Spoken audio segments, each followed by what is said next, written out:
প্ৰভু শ্ৰীৰামজীয়ে কৈছে যে কলিযুগত ভাল সময় অহাৰ আগতেই 20টা শুভ সংকেত লাভ কৰা যায়। ভাল সময় অহাৰ আগতেই আমি বহুতো শুভ লক্ষণ পাওঁ। প্ৰভু শ্ৰীৰামে কৈছিল যে কলিযুগত অধিক চতুৰ ব্যক্তিয়ে উপভোগ কৰিব আৰু যিজন সহজ আৰু সৎ ব্যক্তি তেওঁ দুখীয়া হৈ থাকিব। কেতিয়াবা এই চিন্তা মনলৈ আহিব পাৰে যে ভাল সময় অহাৰ আগতেই ঈশ্বৰে কি কি সংকেত প্ৰেৰণ কৰে। জ্যোতিষশাস্ত্ৰত এনে কিছুমান তথ্য উল্লেখ আছে যিবোৰ আমি ভাল সময় অহাৰ আগতেই পাওঁ। প্ৰায়ে ভাল দিন অহাৰ আগতেই আমাৰ জীৱনত কিছুমান শুভ পৰিঘটনা ঘটে।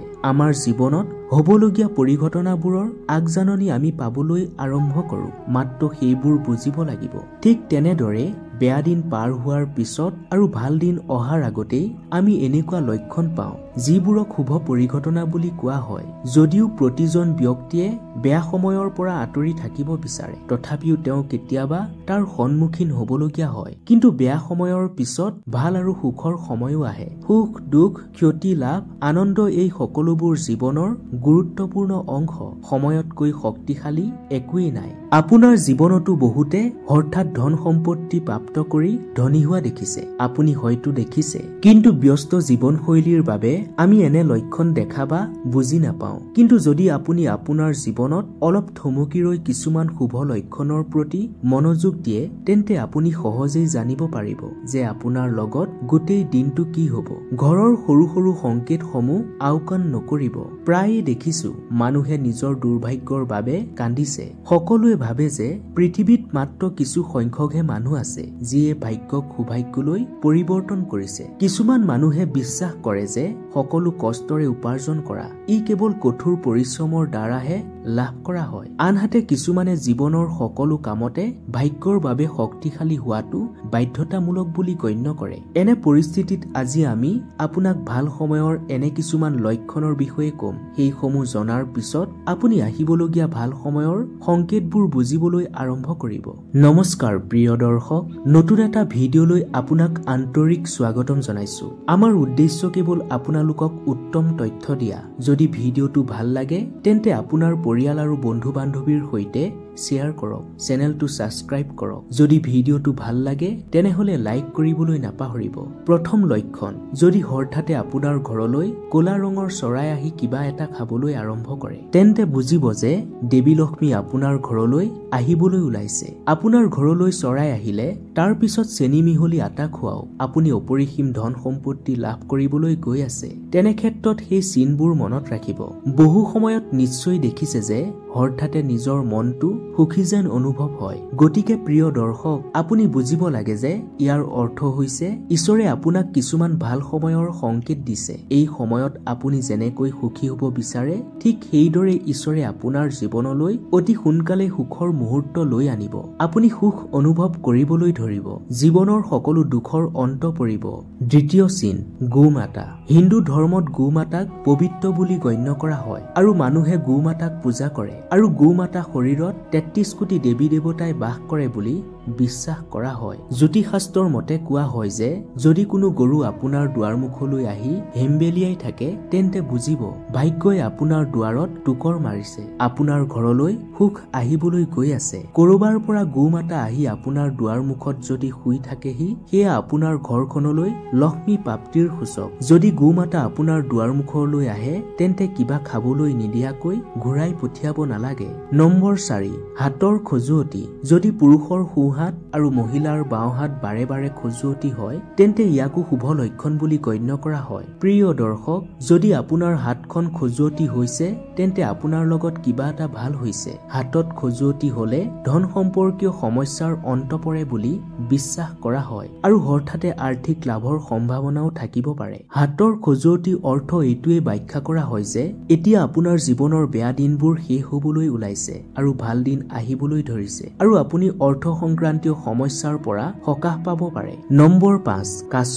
কৰবালৈ যাত্ৰা কৰি যাওঁতে যদি সন্মুখত কাছ দেখা পায়, সেয়া অতিকৈ শুভ লক্ষণ। কাছ দেখা পোৱা মানে আপোনাৰ জীৱনলৈ ভাল খবৰ আহিব পাৰে। কিন্তু বাস্তুশাস্ত্ৰ অনুসৰি এটা জীয়া কাছ ঘৰত ৰাখিলে ঘৰত নেতিবাচক শক্তি বৃদ্ধি পায় আৰু সেয়েহে জীয়া কাছ ঘৰত নাৰাখিবলৈ পৰামৰ্শ দিয়া হয়। নম্বৰ 6, অচিনাকি গোন্ধ অনুভৱ কৰা।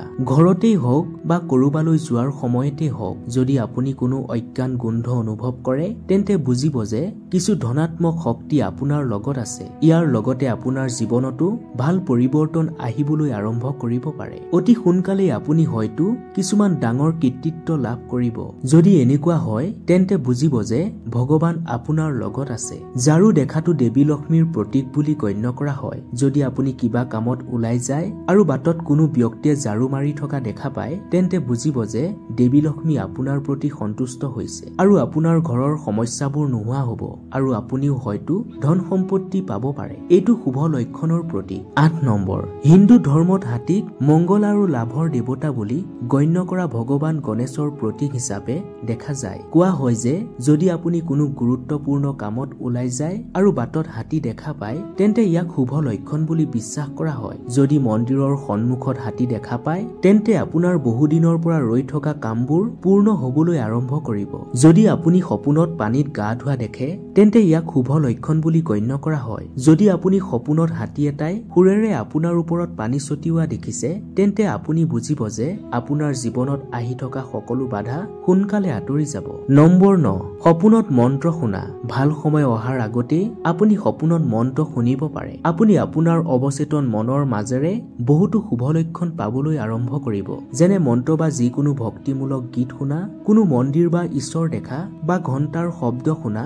এই সকলোবোৰ শুভ লক্ষণ বুলি গণ্য কৰা হয়। সেইবোৰে ইংগিত দিয়ে যে আপোনাৰ বাবে ভাল দিন আহি আছে। নম্বৰ 10, বাটত শুভ বস্তু বিচাৰি পোৱা। যেনে কৰবালৈ যাত্ৰা কৰি থাকোতে বাটত কৰবাত মুদ্ৰা, ঘোঁৰাৰ নাল বা চাৰিপতীয়া ঘাঁহ বিচাৰি পালে সেইখিনি সুৰক্ষিতভাৱে ৰাখিব লাগে। ই আপোনাৰ বন্ধ ভাগ্যৰ তলা খুলিব পাৰে। 11 নম্বৰ, ঘৰৰ পৰা ওলাই অহাৰ লগে লগে ফুল সৰি পৰা। যদি কোনো ফুল আপোনাৰ ওপৰত পৰে তেন্তে সেয়া আপোনাৰ জীৱনৰ বাবে এক শুভ লক্ষণ হ'ব পাৰে। ঘৰৰ পৰা ওলাই আহোতে যদি কোনো ফুল আপোনাৰ ওপৰত বা বাটত পৰি যায় তেন্তে ইয়াক অতি শুভ লক্ষণ বুলি গণ্য কৰা হয়। যেনে যদি আপুনি কোনোবা ডাঙৰ কামত গৈ আছে আৰু এপাহ ফুল পৰি যায় তেন্তে ই এটা লক্ষণ যে দেৱ দেৱীৰ আশীৰ্বাদ আপোনাৰ ওপৰত আছে আৰু আপোনাৰ কাম সোনকালেই সফল হ'ব। যদি আপুনি চাকৰিৰ ইণ্টাৰভিউ দিবলৈ গৈ আছে তেন্তে হয়তো সোনকালে চাকৰি পাব। নম্বৰ 12, ঘৰৰ পৰা ওলাই অহাৰ লগে লগে শংখৰ শব্দ শুনা। ঘৰৰ পৰা ওলাই আহোতে যদি শংখৰ শব্দ শুনা যায় তেন্তে ইয়াক অতি শুভ লক্ষণ বুলি গণ্য কৰা হয়। দেৱ দেৱীৰ আশীৰ্বাদ আপোনাৰ ওপৰত আছে তাৰ এই লক্ষণ এয়া। ই ভগৱান শিৱৰ কৃপাৰ প্ৰতীক আৰু আপোনাৰ কৰ্মৰ সকলো বাধা দূৰ কৰে। শংখৰ শব্দই মনক শান্ত কৰি ইতিবাচক শক্তি প্ৰদান কৰে। মন আৰু মগজুক শান্ত কৰাৰ লগতে ইতিবাচক শক্তিও আকৰ্ষণ কৰে। শংখৰ শব্দই পৰিৱেশ শুদ্ধ কৰি অশুভ শক্তিক খেদি পঠিয়াই বুলি কোৱা হয়। নম্বৰ 13, ঘৰৰ তুলসী সেউজীয়া হোৱা। জ্যোতিষৰ মতে যদি আপোনাৰ ঘৰত থকা তুলসী গছজোপা হঠাতে সেউজীয়া হৈ পৰে তেন্তে সেয়া অতি শুভ লক্ষণ। ইয়াৰ অৰ্থ হ'ল দেৱী লক্ষ্মীৰ সৈতে ভগৱান বিষ্ণুৱে আপোনাক আশীৰ্বাদ দিছে। কাৰণ তুলসী বিষ্ণুদেৱৰ অতি প্ৰিয় আৰু আপুনি কেৱল জীৱনত সফলতা পাবলৈ গৈ আছে তাৰ এই সংকেত এয়া। নম্বৰ 14, ঘৰৰ পৰা ওলাই অহাৰ লগে লগে অন্ত্যেষ্টি ক্ৰিয়া শোভাযাত্ৰা দেখা। যদি কেতিয়াবা ঘৰৰ পৰা ওলাই অহাৰ লগে লগে বা পথৰ যিকোনো ঠাইত শোভাযাত্ৰা দেখা যায় তেন্তে ই আপোনাৰ বাবে অতি শুভ লক্ষণ হ'ব পাৰে। সেয়েহে এইখিনি দেখা আপোনাৰ বাবে অতি শুভ হ'ব পাৰে। প্ৰিয় দৰ্শক, আপুনি যি কামৰ বাবে যাব তাতেই সফলতা লাভ কৰিব পাৰিব। যদি আপুনি যিকোনো চাকৰিৰ বাবে আবেদন কৰিছে তেন্তে সেইটো আপুনি নিশ্চয় সফলতা লাভ কৰিব পাৰিব। নম্বৰ 15, যদি কোনো ব্যক্তিৰ সোঁ চকু কঁপি থাকে তেন্তে সেয়া তেওঁৰ ইচ্ছা পূৰণৰ চিন। কিন্তু বেছি দিন চকু কঁপাটো ভাল বুলি গণ্য কৰা নহয়। ইয়াক কোনো দীৰ্ঘদিনীয়া ৰোগৰ লক্ষণ বুলি গণ্য কৰা হয়। মানুহৰ শৰীৰৰ অংগবোৰ লৰাটোৱে আগন্তুক ভাল সময়ৰ লক্ষণ দিয়ে। পুৰুষৰ বাবে শৰীৰৰ সু অংশ অৰ্থাৎ চকু আৰু হাতৰ কঁপনি শুভ বুলি গণ্য কৰা হয়। আনহাতে মহিলাৰ ক্ষেত্ৰত বাওঁ শৰীৰৰ অংশ লৰচৰ কৰাটো শুভ বুলি গণ্য কৰা হয়। নম্বৰ 16, ৰাতিপুৱা মেকুৰী দেখাটো শুভ বুলি গণ্য কৰা হয়। ইয়াৰ অৰ্থ হ'ল ঘৰলৈ আলহী আহিবলৈ ওলাইছে বা নতুন বন্ধুক লগ পাবলৈ গৈ আছে। কোৱা হয় যে মেকুৰীৰ ষষ্ঠ ইন্দ্ৰিয় অতি সক্ৰিয়। কি অশুভ পৰিঘটনা হ'ব পাৰে সেই বিষয়ে আগতীয়াকৈ এটা ধাৰণা পায়। সেইবাবে যেতিয়াই আপুনি বাহিৰলৈ ওলাই যায় আৰু হঠাতে মেকুৰী এটাই আপোনাৰ আগেদি পাৰ হৈ যায় বা কান্দিবলৈ আৰম্ভ কৰে বা বা দুটা মেকুৰীয়ে ইটোৱে সিটোৰ লগত কাজিয়া কৰে তেতিয়া বুজিব যে ই এক অশুভ লক্ষণ। যদি ক'লা মেকুৰী এটাই বাওঁফালৰ পৰা সোঁফালে পাৰ হৈ যায় তেন্তে সেয়া অশুভ। মেকুৰীয়ে কন্দাটো ভাল লক্ষণ নহয়। যিকোনো ঘৰত মেকুৰীয়ে কন্দাটোৱে মৃত্যুৰ দৰে সংকটৰ ইংগিত দিয়ে। নম্বৰ 17 সপোনত হালধীয়া বা ৰঙা ফুল দেখাটো ধন সম্পত্তি লাভৰ লক্ষণ বুলি গণ্য কৰা হয়। সপোনত মন্দিৰ দেখাটো শুভ বুলি গণ্য কৰা হয়। ই ধন সম্পত্তি আৰু আধ্যাত্মিক উন্নতিৰ চিন। সপোনত ৰঙা শাৰী পিন্ধা নাৰীক দেখাটো দেৱী লক্ষ্মীৰ চিন বুলি গণ্য কৰা হয়। সপোনত উচ্চতালৈ উঠি যোৱাটো প্ৰগতি আৰু সফলতাৰ লক্ষণ বুলি গণ্য কৰা হয়। নম্বৰ 18 ঘৰত জেঠী দেখাৰ লক্ষণ। জেঠী মাটিত পৰিলে অশুভ বুলি গণ্য কৰা হয়। ধাৰ্মিক শাস্ত্ৰৰ মতে ই কিবা আপোনাৰ ঘৰত অশুভ বা কিবা সংকটৰ আগজাননী দিয়ে। যদি কোনো জেঠী ঘৰৰ বেৰত বগাই থকা দেখা যায় তেন্তে ইয়াক শুভ লক্ষণ বুলি গণ্য কৰা হয়। কিছু ভাল খবৰ আহিব পাৰে ঘৰলৈ। পূজাস্থলীত এটা জেঠী দেখাটো শুভ লক্ষণ বুলি গণ্য কৰা হয়। জ্যোতিষৰ মতে ঘৰলৈ আৰ্থিক সমৃদ্ধি আহিব পাৰে, আৰ্থিক লাভো হ'ব পাৰে। ঘৰত তিনিটা জেঠী একেলগে দেখাৰ লক্ষণ কি? যদি ঘৰত তিনিটা জেঠী একেলগে দেখা যায় তেন্তে ইয়াক শুভ বুলি গণ্য কৰা হয়। আনহাতে ঘৰত যদি দুটা জেঠীয়ে ইটোৱে সিটোৰ লগত কাজিয়া কৰি থকা দেখা যায় তেন্তে ইয়াক অশুভ লক্ষণ বুলি গণ্য কৰা হয়। নম্বৰ 19 যদি ছাদত বা চোতালত বহি কাউৰীয়ে কা কা কৰি থকা দেখে তেন্তে ঘৰলৈ অতিথিৰ আগমনৰ চিন। এই পৰম্পৰা যুগ যুগ ধৰি চলি আহিছে। কাউৰী যদি পূব বা পশ্চিম দিশত বহি থাকে, যদি কাউৰীয়ে কা কা কৰে তেন্তে ই কোনো আপোনজন বা বন্ধুৰ আগমনৰ সূচক হ'ব পাৰে। যদি কাউৰীয়ে হাতত ৰুটিৰ টুকুৰা লৈ উৰি থকা দেখা যায় তেন্তে সেয়া শুভ লক্ষণ। ইয়াৰ অৰ্থ হ'ল আপুনি সোনকালে কিবা এটা ভাল খবৰ পাব বা কিবা এটা ইচ্ছা পূৰণ হ'ব। দক্ষিণ দিশৰ ফালে কাউৰীয়ে চাই মাতি থকাটো অশুভ। ইয়াৰ অৰ্থ এইটোৱে যে ঘৰলৈ দুৰ্যোগ অহাৰ আগজাননী বুলি কোৱা হয়। নম্বৰ 20 তৰা সৰি পৰা দেখা। আপুনি নিশ্চয় কোনোবা নহয় কোনোবা সময়ত আকাশৰ পৰা এটা সৰি পৰা তৰা দেখিছে।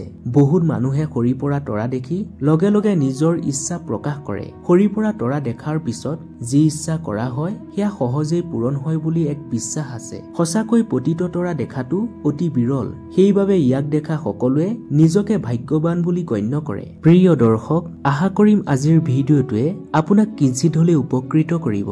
যদি ভিডিঅ'টো চাই ভাল লাগিল তেনেহলে এটা লাইক কৰি আন 10 জন উপকৃত হোৱাকৈ ভিডিঅ'টো শ্বেয়াৰ কৰি দিবলৈ একেবাৰে নাপাহৰিব। ধন্যবাদ।